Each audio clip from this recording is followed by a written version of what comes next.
الحمد لله الحمد لله وكفى وسلام على عباده الذين اصطفى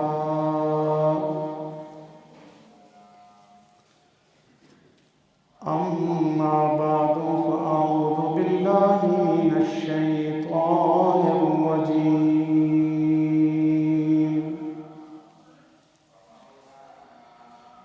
بسم الله الرحمن الرحيم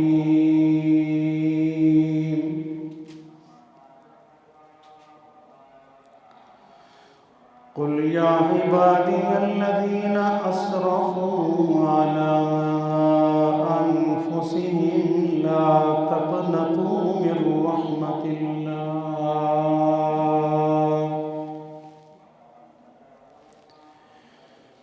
إن الله يغفر الذنوب جميعا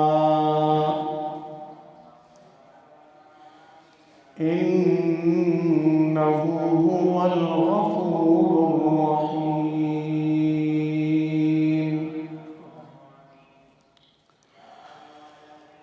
قال الله سبحانه وتعالى في مقام آخر يا أيها الذين آمنوا توبوا إلى الله توبة نصوحا عسى ربكم أن يكفر عنكم سيئاتكم ويدخلكم جنات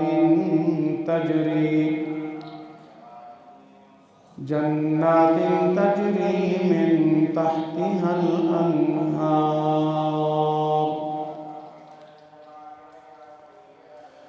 قال الله سبحانه وتعالى في مقام آخر وتوبوا إلى الله جميعا أيها المؤمنون لعلكم تفلحون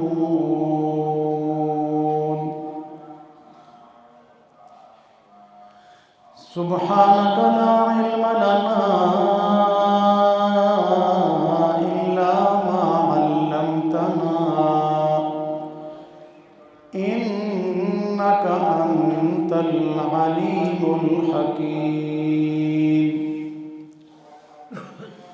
اللهم رب زدني علما اللهم رب زدني علما اللهم رب زدني علما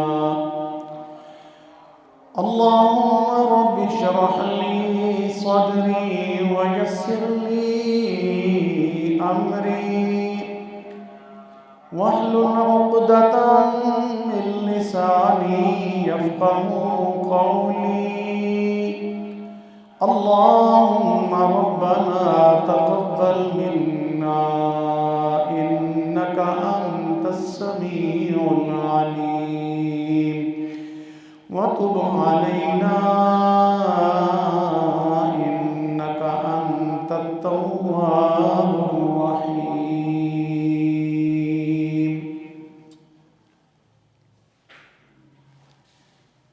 واجب الاحترام قابل صد احترام میرے بزرگوں نوجوان دوستوں اور عزیز بچوں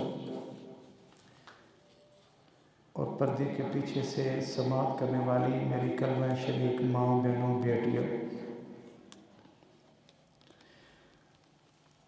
اللہ تبارک و تعالیٰ کا ہم پر بڑا فضل ہے، احسان ہوا ہے کہ اللہ پاک نے ہمیں زندگی اور صحت کے ساتھ رمضان المبارک کا یہ دوسرا مغفرت والا عشرہ اور اس کا اہم ترین آج جمعہ اللہ پاک نے ہمیں نصیب فرمایا ہے۔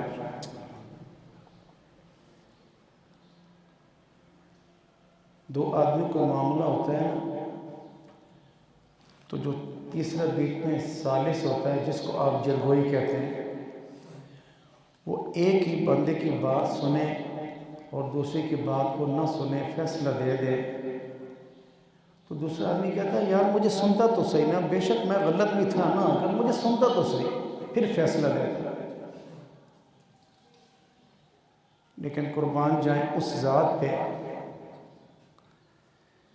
کہ جو کہتا ہے یک طرفہ ہی آؤ اور اپنے گناہوں پہ تم شرمندگی کا اظہار کر دو تو مجھے بخشنے والا مہربان پاؤ۔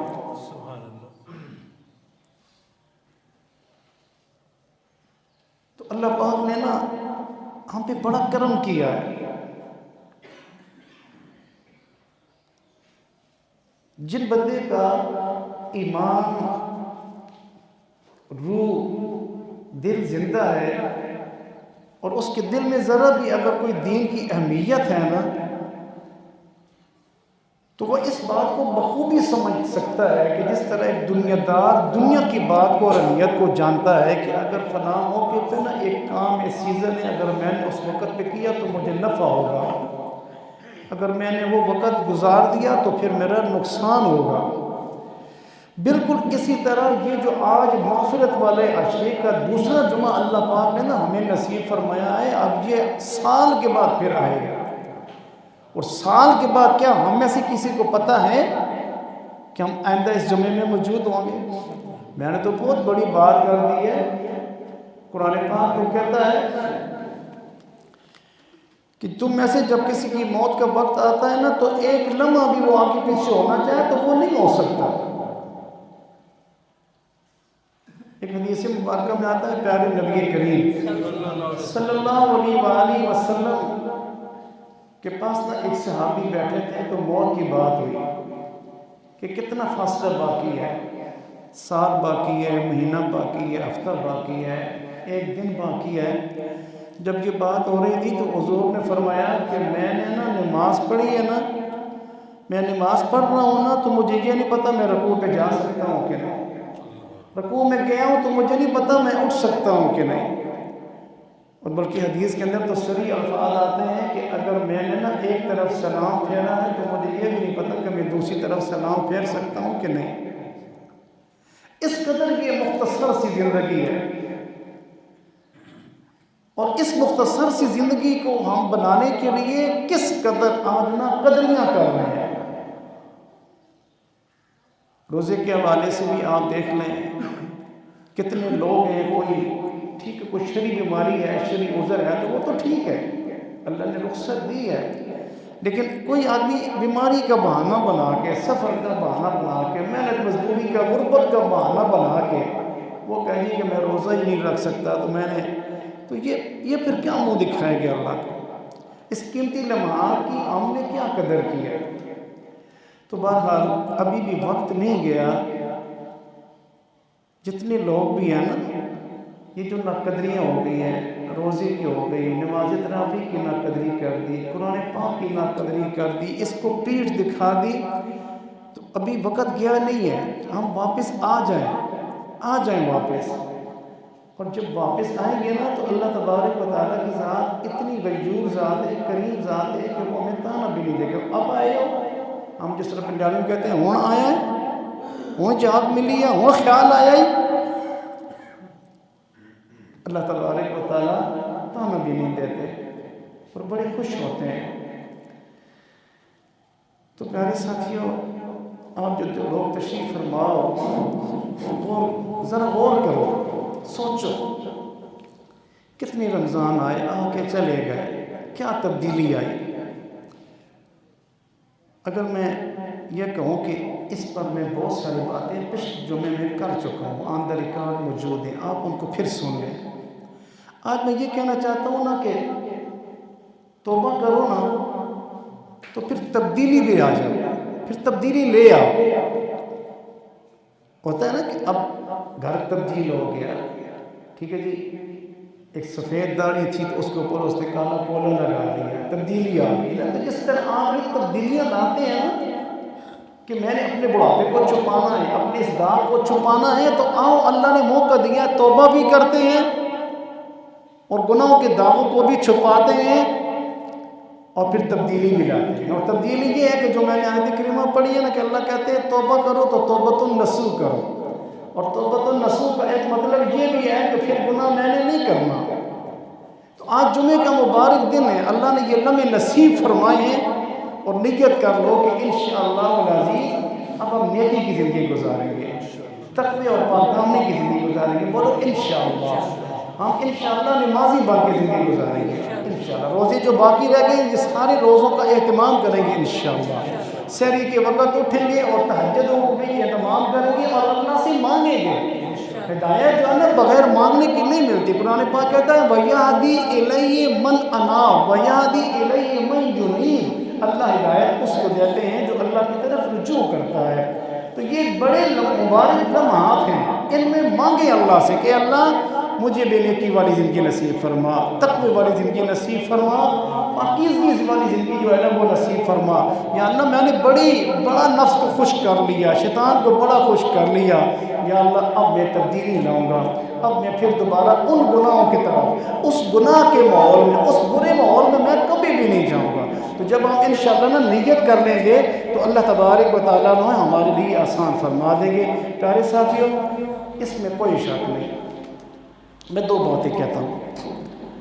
اگر آپ نا یہ سچے دل سے توبہ کریں نا تو میں آپ کو ایک توبہ کی قبولیت کی نشانی بتاتا ہوں. زور غور سے سننا. آپ نے نا ابھی جمعے کی نماز پڑھنا, اور اب جب جمعے کی نماز پڑھنے کے بعد نا عصر کی نماز کا وقت ہونا تو آپ کا دل مسجد کی طرف کھینچے کہ میں جاؤں. آپ سمجھ لو کہ آپ کی توبہ بھی قبول ہو گئی, جمعے کی نماز بھی قبول ہو گئی. میں ایک چھوٹی سی اور مثال دیتا ہوں. حضرت شیخ الحدیث صاحب میرے استاد محترم حضرت مولانا محمد عبدالسلام صاحب رحمۃ اللہ تعالیٰ علیہ, اللہ پاک ان کے جنت میں درجات بلند فرمائے. بڑی پیاری تربیت کی. میں نے ایک دفعہ شروع کا ٹائم تھا جب میں اس بستی میں آیا تھا, تو ہمارے جو حضرت شیخ الحدیث صاحب تھے نا, کوئی طالب علم اچھا کام کرتا تو اس کو بہت شاباش دیتے تھے.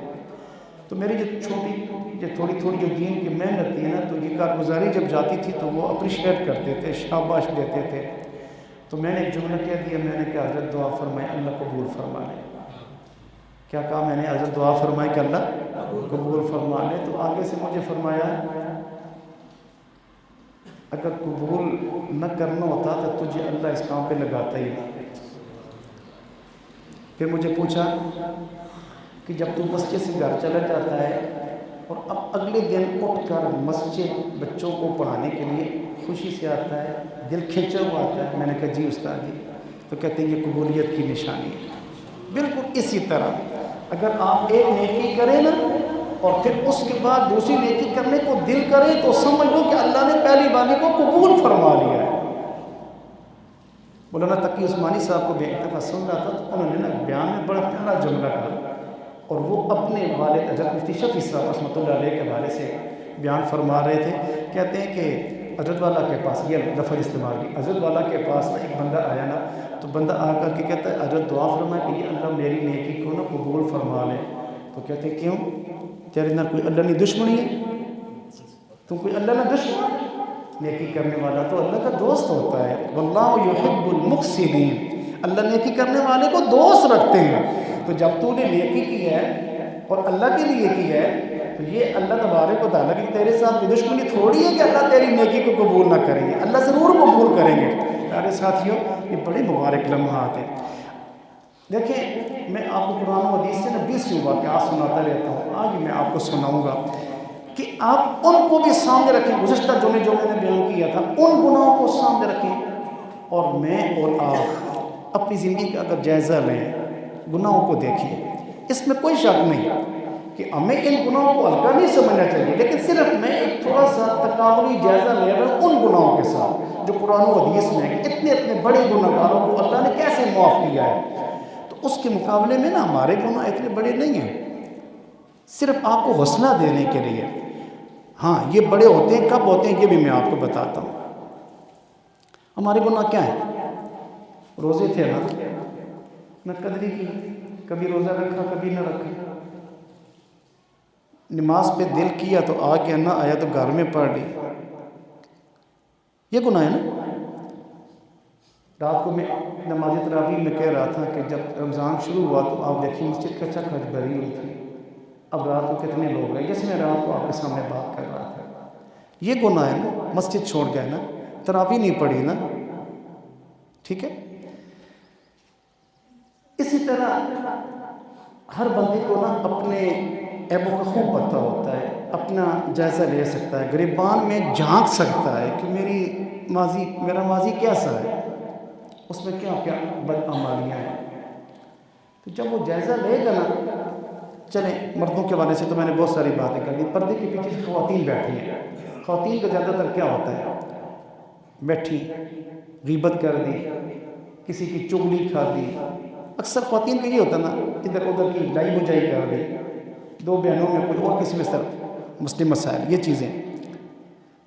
تو آج میں نے اشارہ کیا آپ اپنی تمام ان زندگی کی گزشتہ سیئات کو سامنے لے آئیں، جو آپ کا حافظہ جتنا کام کرتا ہے نا اس کے مطابق آپ اتنا سامنے لے آئیں۔ تو میں نے شروع میں کیا کہ آج بیان کا مسئلہ کہ توبہ بھی کریں تو پھر تبدیلی بھی آئے، توبہ کریں تو پھر تبدیلی بھی آئے۔ میں آپ کو بتاتا ہوں پھر تبدیلی کیسے آتی ہے۔ تو جب آپ یہ نیت کر لیں گے تو انشاءاللہ العزیز اس مغفرت والے عشرے اور اس مبارک اجتماع کے حوالے سے میں قرآن و سنت کی روشنی میں کہہ سکتا ہوں کہ جب آپ یہاں سے اٹھ کر کے گھروں کو جائیں گے تو بخشا انشاءاللہ گھروں کو جائیں گے، لیکن نیت یہ کرنی ہے کہ یا اللہ ہم نے معافی بھی مانگنی ہو، اور پھر اس کے بعد ہم نے نفس کے بکاوے میں نہیں آنا، شیطان کے بکاوے میں نہیں آنا، جہاں جہاں سے ہم سے گناہ ہوتے تھے، جو لوگ ہمارے گناہوں کا سبب بنتے تھے، موبائل بنتا ہے، کوئی غلط دوست بنتا ہے، کوئی بھی ہے جو ہمارے لیے گناہوں کا سبب بنتا ہے، ہم اس کو چھوڑ دیں گے۔ بس یہ نیت کرنا آپ کا کام ہے، تہیہ کرنا آپ کا کام ہے، پھر دیکھو اللہ تبارک و تعالیٰ آپ کے گناہوں کو ریموو کیسے کرتے ہیں، اس کو اوپر ربڑ کیسے پھیر دیتے ہیں، یہاں تک کہ فرشتے کہیں گے کہ ہم نے تو اتنے گناہ لکھے تھے فرشتوں کو بھی نہیں پتا ہوگا، اور اللہ پاک گناہوں کو مٹا دے گا۔ آؤ ذرا تبدیلی لاتے ہیں، توبہ بھی کرتے ہیں اور تبدیلی بھی لاتے ہیں۔ پیارے نبی کریم صلی اللہ علیہ وآلہ وسلم مکہ مکرمہ میں تھے، اور جب جب دعوت پھیر رہی تھی، جب جب مسلمانوں کا حلقہ بڑھ رہا تھا، تو کافروں کو اتنی زیادہ چڑ ہو رہی تھی، اتنی زیادہ تکلیف ہو رہی تھی۔ ابو جہل اینڈ کمپنی نے فیصلہ کیا کہ الیاذ باللہ حضور کو قتل کریں، اور نقل کفر نباشر، کہ جو حضور کو نا قتل کر کے لائے گا تو ہم اس کو 100 اونٹ دے دیں۔ کتنے؟ 100 اونٹ انعام کے طور پر دیں گے۔ حدیث مبارکہ کا واقعہ ہے، سائنس تک کی کتابوں میں لکھا ہے۔ حضرت فضالہ رضی اللہ تعالیٰ اب اسلام قبول نہیں کیا تھا، کہتے ہیں میں لالچ میں آ گیا، اور حضرت فضالہ کہتے ہیں کہ میں ڈاکہ بھی لگاتا تھا، میں قتل بھی کرتا تھا، اور نئی نویلی لڑکی ہر روز میں ڈھونڈ کر کے اپنے بستر پہ بھی لاتا تھا۔ اتنی گناہوں کی زندگی تھی۔ تو ایک دفعہ نا میں نے ایک لڑکی نے نا بڑی ڈیمانڈ کر دی، بڑی ڈیمانڈ، تو میں نے اس کو کہا پھر میں اب تیرے پاس آؤں گا تو بڑے انعام کے ساتھ آؤں گا، بڑے انعام کے ساتھ۔ تو اب اس کو پتہ تھا کہ حضور صلی اللہ علیہ وسلم کے لیے سر کی جو قیمت ہے وہ 100 اونٹ ہے، اور اب جو ہے نا وہ اونٹوں کے ساتھ بڑی محبت کرتے ہیں۔ تو کہتے ہیں کہ میں نے نا تیاری کر لی، آج کے دور میں نا کہ پسٹل لے لیا، اس دور میں خنجر ہوتا تھا، کہتا میں نے خنجر لے لیا، اپنی آستین میں چھپا لیا، اور میں جا کر کے نا خانہ کعبہ کے پاس بیٹھ گیا۔ کدھر؟ خانہ کعبہ کے پاس۔ توجہ ہے آپ کی، دھیان سے سن رہے ہیں، توجہ سے سنیں۔ کہتے ہیں میں خانہ کعبہ کے پاس بیٹھا، مجھے پتا تھا کہ حضور شام کے بعد آتے ہیں اور آ کر خانہ کعبہ کا طواف کرتے ہیں، تو جب حضور طواف کرنے آئیں گے نا تو الیاذ باللہ میں حضور پر حملہ کر دوں گا، میں حضور پر کیا کروں گا؟ حملہ کر دوں گا، اور پھر مجھے انعام مل جائے گا۔ پیارے ساتھیوں، حدیث مبارکہ میں آتا ہے پیارے نبی کریم صلی اللہ علیہ وسلم، سب کہیں پیارے نبی کریم صلی اللہ علیہ وسلم تشریف لائے، خانہ کعبہ کا طواف شروع کیا۔ وہ کہتا میں بیٹھا ہوا ہوں، ایک طواف کا چکر لگایا، دوسرا، یہاں تک کہ 3 ہو گئے۔ اب میں اپنے آپ کو کیا بھی رہا ہوں، یہاں 3 چکر ہو گئے، حملہ کیوں نہیں کر رہا؟ حضور صلی اللہ علیہ وسلم کو بھی نا اللہ نے وحی کے ذریعے سے نا اشارہ دے دیا تھا. تو حضور صلی اللہ علیہ وسلم کے جب 3 چکر پورے ہوئے تو حضور صلی اللہ علیہ وسلم اس کو خود ہی پکڑ کے نا ہاتھ میں فضالہ کرنا وہ کام جس کام کے لیے آیا تھا وہ کام کرنا کیوں نہیں کرتا. حدیث مبارکہ میں آتا ہے پیارے نبی کریم صلی اللہ علیہ وسلم کا جو روب تھا اور سچے نبی وہی تھے. یہ جو قادیانی ہیں جو ختم نبوت کے ایک کارکن کی بھکتی کو سن کے ڈر جاتے ہیں اور امریکہ بھاگ جاتے ہیں، ایسا ہی ہے نا. ختم نبوت کا ایک سپاہی للکارتا ہے تو اس کی جو ہوا ہے وہ جا کے امریکہ میں خارج ہوتی ہے. تو پیارے نبی کریم صلی اللہ علیہ وسلم نے فرمایا فضالہ کر وہ کام جس کے لیے تو آیا ہے.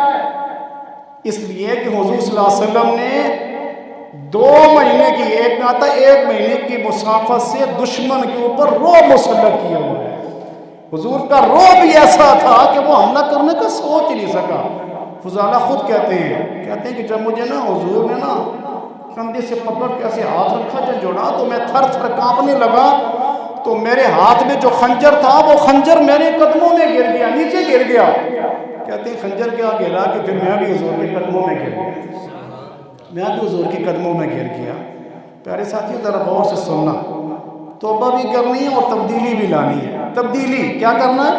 آج توبہ بھی کرنی اور تبدیلی بھی لانی ہے. شیشہ بھی آتی ہوئی آپ نے دیکھا ہوگا، لیکن اگلے جمعے جب شیشہ دیکھو نا تو پھر تبدیلی ہونی چاہیے کہ نہیں؟ بولو نا یار، حضور والا چہرہ ہونا چاہیے کہ نہیں ہونی چاہیے؟ یہ گناہ ہے، یہ مستقل روزے کی حالت میں بھی گناہ ہے. چھوڑو ان گناہوں کو، توبہ کرو، نکلو. اور یہ آئندہ مغفرت والا اشرا پتہ نہیں ملتا ہے کہ نہیں ملتا. آج اس کو غنیمت جانو اور اس سے فائدہ اٹھاؤ. حضرت فضالہ کہتے ہیں کہ میں جس گناہ کے لیے حضور کے قتل کے ارادے سے آیا تھا تو وہ تو خنجر جس طرح نیچے گرا تو میں بھی حضور کے قدموں میں نیچے گرا. اور پھر اس کے بعد میں نے کلمہ پڑھا، حضور کے غلامی میں آ گیا. تو جب میں اٹھا اور وہاں سے نکلا تو جس لڑکی کو میں کہہ کے آیا تھا نا، جو میرا انتظار کی کر رہی تھی کہ میں بڑے انعام کے ساتھ آؤں گا، تو تبدیلی آئی. ذرا زور سے غننا. کہتے ہیں کہ جب میں نکلا اور میں اس گلی سے گزر رہا تھا اور وہ لڑکی جو دروازہ کھول کے میرا انتظار کر رہی تھی کہ فضالہ آئے گا، انعام کے ساتھ آئے گا. کہتے ہیں کہ جس وقت وہ آیا نا دروازے پہ تو وہ فضالہ اب اس عورت کی طرف نگاہ اٹھنا تو دور کی بات ہے، اس کے دروازے کی طرف بھی نگاہ نہیں اٹھ رہی تھی کہ دروازہ کھلا ہوا ہے یا بند ہے.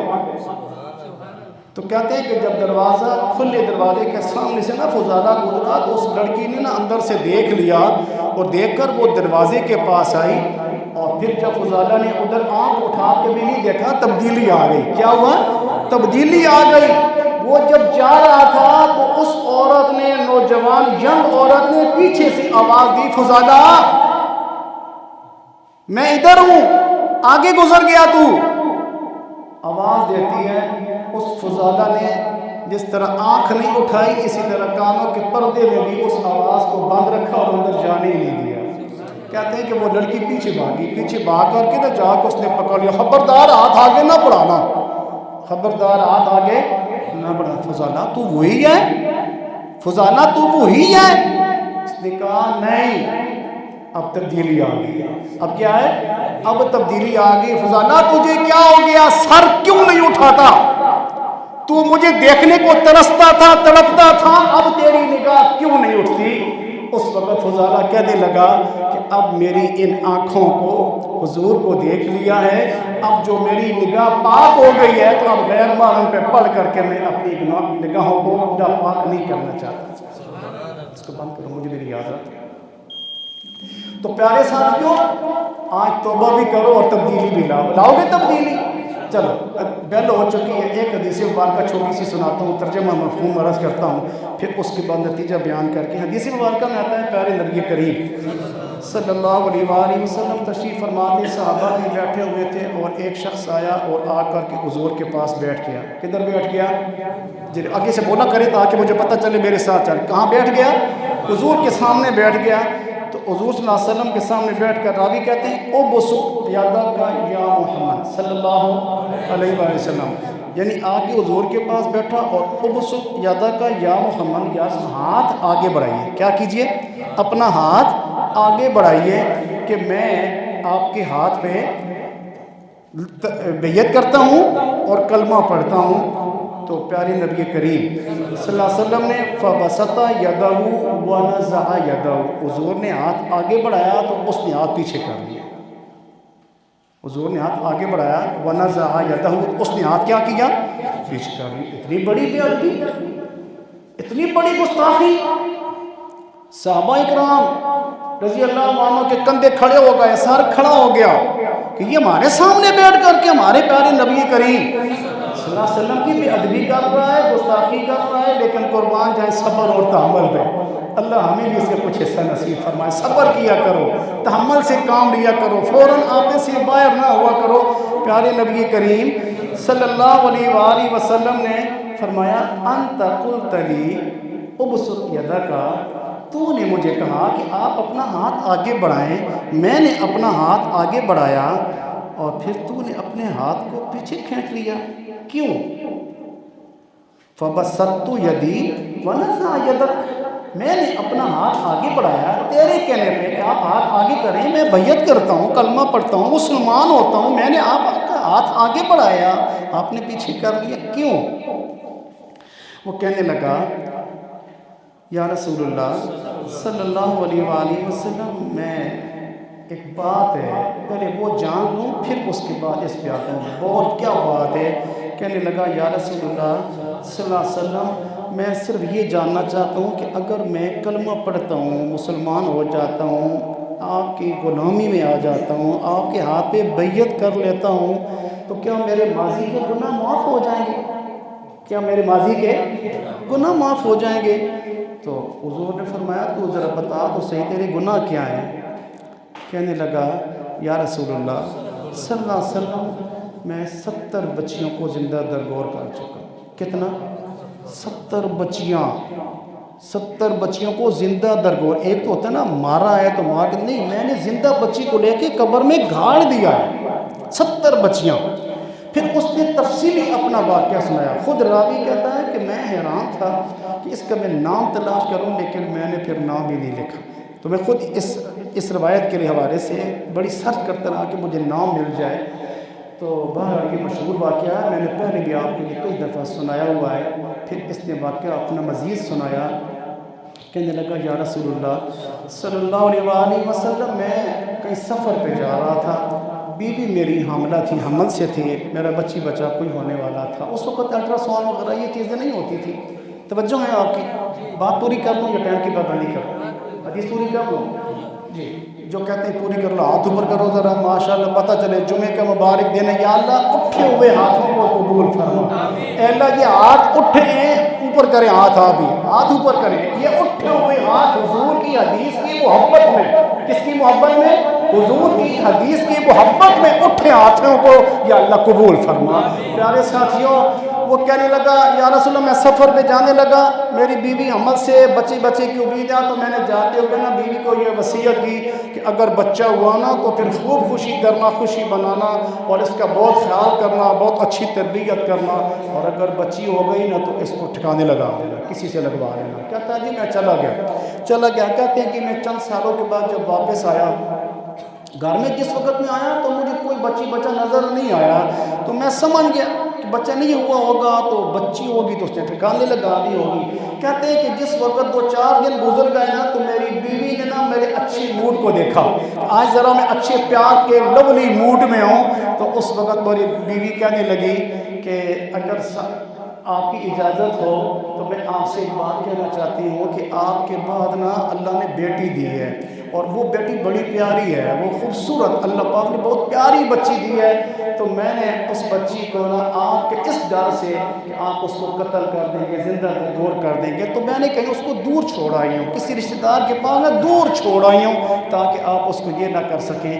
تو اگر آپ اجازت دیں تو مجھے بھی یاد ہے، آپ بھی دیکھیں گے باپ میں خوش ہوں گے کہ اللہ نے اتنی پیاری بیٹی دی ہے. تو کہتے ہیں کہ میں نے نا یہ بات جب غور سے سنی تو پھر میں نے کہا اچھا ٹھیک ہے، اب اس موقع پہ مصلیحت یہی ہے کہ میں اس کو کہتا ہوں ٹھیک ہے لے آتا ہوں۔ کہتے ہیں جی میں گیا اور میں جا کے نا میری بچی چلنے پھرنے کے قابل تھی، آپ یوں سمجھے کہ 4-5 سال کی منتصف میں داخلے کے قابل ہو چکی تھی۔ کہتا میں بیٹی کو لے کر کے نا گھر میں آ گیا، جب میں بیٹی کو لے کے گھر میں آیا تو اس وقت میری بیٹی بہت پیاری تھی، جس طرح واقعی مجھے میری بیوی نے بتایا تھا میری بیٹی ایسی ہی تھی۔ لیکن میں جب اس کے بعد ابو جہل کے ایوان میں جانے لگا یا میں اور اپنے دوستوں کے پاس جانے لگا تو مجھے تانا دینے لگے، تجھے شرم نہیں آتی، تیری بیوی نے تیری بات ہی مانی، تو نے بیٹی کو گھر میں رکھا، تو بیٹی کا باپ بن گیا، کل تیری بیٹی کسی کی بہو بنے گی، کسی کا جو ہے نا تو سسر بنے گا۔ اس طرح کے تانے دے کے مجھے انہوں نے اتنا اکسایا کہ میں پھر آتش میں آ گیا، اور بیوی کو پھر میں نے دھوکہ دیا۔ میں نے کہا کہ میں کہیں سیر کرنے جاتا ہوں اور بچی کو بھی ساتھ لے کے جاتا ہوں، مائیں بڑی خوش ہوتی ہیں کہ چلو جی ٹھیک ہے بچوں کے ساتھ سیر کرنے جا رہے ہیں۔ تو کہتے ہیں جی میں نے بیلچہ کدال وغیرہ پہلے سے چھپا کے رکھ دیا۔ مختصر کرتا ہوں، لمبا واقعہ ہے۔ کہتے ہیں کہ میں چلا گیا اور بچی کو بھی میں نے ساتھ لے گیا۔ ماں نے بیٹی کو بڑا نہلایا دھلایا، خوبصورت پاک صاف کپڑے پہنائے، خوشبو لگائی کہ بچی جو ہے نا ننیال جا رہی ہے، سیر کرنے جا رہی ہے۔ تو کہتے ہیں کہ جب لے کر کے میں چلا گیا اور پھر میں وہ قبرستان جو آپ حاجیوں نے دیکھا ہوگا کہ جو مکہ کے شہر کے اندر ہے اور بہت سارا ایریا جہاں پہ بچوں کو زندہ درگور کیا جاتا تھا، اس جگہ پہ میں گیا اور میں نے جا کر کے نا بچی کو ایک ٹیلے پہ بٹھا دیا اور میں خود گڑھا کھودنے لگا۔ میں جب خود گڑھا کھودنے لگا تو بچی باہر کے آتی، ابا آپ کیا کریں گے، ابو آپ کیا کر رہے ہیں، کیوں کر رہے ہیں؟ بس بیٹا کوئی کر رہا ہوں۔ تو اس کے بعد وہ بیٹی میری ہیلپ کرتی تھی، میرے ساتھ پتھر نکالتی تھی، مٹی نکالتی تھی اور میرے پسینے کو دے کر کے ابو آپ کا پسینہ، تو وہ میرے ساتھ گڑھا کھودنے میں بھی ہیلپ کر رہی تھی۔ جب میں گڑھا کھود چکا تو ایک طرف مجھے بچی کی معصومیت بھی نظر آتی تھی، لیکن دوسری طرف کافروں کے تانے بھی مجھے نظر آتے تھے جو مجھے چین نہیں لینے دیتے تھے۔ میں نے اس بچی کو بالوں سے پکڑا اور پکڑ کر کے گڑھے میں کودنے لگا۔ بچی اچھلنے کودنے لگی، تڑپنے لگی، بابا آپ میرا باپ نہیں بننا چاہتے نہ بنے، آپ مجھے زندہ درگور نہ کریں، آپ مجھے گھر نہیں رکھنا چاہتے نہ رکھیں، میں کہیں اور چلی جاؤں گی، نکل جاؤں گی، لیکن یہ ظلم نہ کریں۔ لیکن میں نے بچی کی آواز کو کانوں میں ذرا بھی جگہ نہ دی۔ حدیث مبارکہ میں آتا ہے، پیارے نبی کریم صلی اللہ علیہ وسلم راوی خود کہتا ہے کہ جب میں یہ واقعہ نقل کر رہا تھا تو حضور صلی اللہ علیہ وسلم نے دونوں ہاتھ ایسے رکھ لیے، آپ کا چہرہ انور نیچے جھک کیا، اور پھر پیارے ساتھیوں کوئی سخت دلی ہوگا کہ جو اس حدیث کو سنے اور اس کے دل میں اگر بچیوں کی محبت ہو اور اس کی آنسو نہ نکلیں۔ حضور صلی اللہ علیہ وسلم کی آنکھوں سے آنسو آئے اور ٹپ ٹپ راوی کہتا ہے نیچے گر رہے تھے۔ اگر مجھے حضور حکم نہ دیتے تو میں کبھی بھی یہ واقعہ اس طرح سے نہ سناتا۔ میں نے جب حضور کے حکم پہ یہ واقعہ سنایا اور اس کے بعد حضور صلی اللہ علیہ وسلم نے سر مبارک اوپر اٹھا کے مجھے فرمایا، وہ ظالم انسان، جو بچی تڑپ رہی تھی، رو رہی تھی، اس وقت بھی تو جو اس بچی کی معصومیت پہ ترس نہیں آیا تھا اور تو نے بچی کو پکڑ کر زندہ گاڑ دیا۔ لیکن چونکہ وہ پہلے کہہ چکا تھا میں اسلام قبول کرنا چاہتا ہوں، اور کیا میرے یہ گناہ معاف ہوگا؟ اگر میرے یہ گناہ معاف ہوتے ہیں تو پھر میں کلمہ پڑھتا ہوں، پھر میں مسلمان ہوتا ہوں۔ تو پیارے نبی کریم صلی اللہ علیہ وسلم کے حدیث مبارکہ کے الفاظ سنیں، فرمایا الاسلام یہدی ما کان قبلہ، کہ یاد رکھنا اسلام کہتی ہی اس کو ہے، کیا کہا میں نے؟ اسلام کہتی ہی اس کو ہے کہ جب تم اسلام میں آؤ اور توبہ کرو تو پہلے تمہارے گناہ معاف کر دیں۔ میرے پیارے ساتھیوں، اسلام اللہ نے ہمیں پہلے نصیب کیا ہوا ہے، دین کلمہ اللہ پاک نے ہمیں پہلے نصیب کیا ہوا ہے۔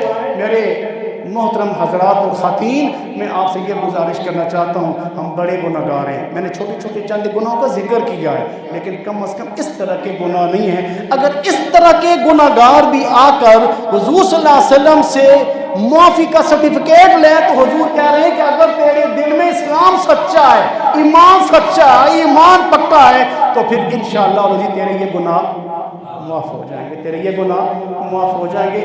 مغفرت والا شرائع میرے پیارے ساتھیوں، پھر نہیں معلوم سال بعد یہ آئے گا کہ نہیں آئے گا۔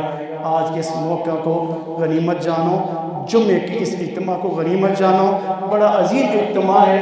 آپ نوجوان بھی ہیں, بچے بھی ہیں, سفید داڑھیوں والے بھی بیٹھے ہیں, نہ معلوم کیسے کیسے تہجد گزار اور روزے دار بیٹھے ہوئے ہیں.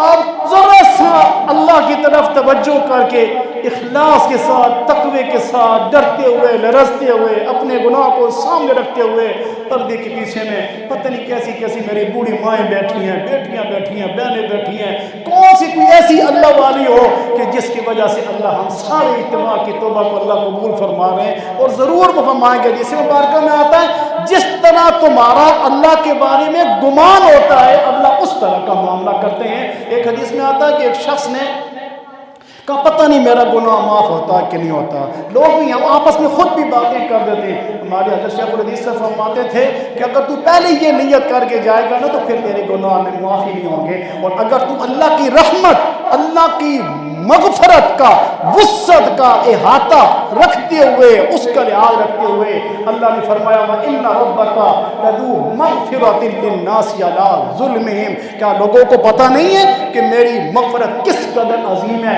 وَرَبُّكَ الْغَفُورُ ذُو الرَّحْمَةِ. میں کس قدر اپنے بندوں کو معاف کرنے والا ہوں, میں کس قدر اپنے بندوں پر رحمت کرنے والا ہوں.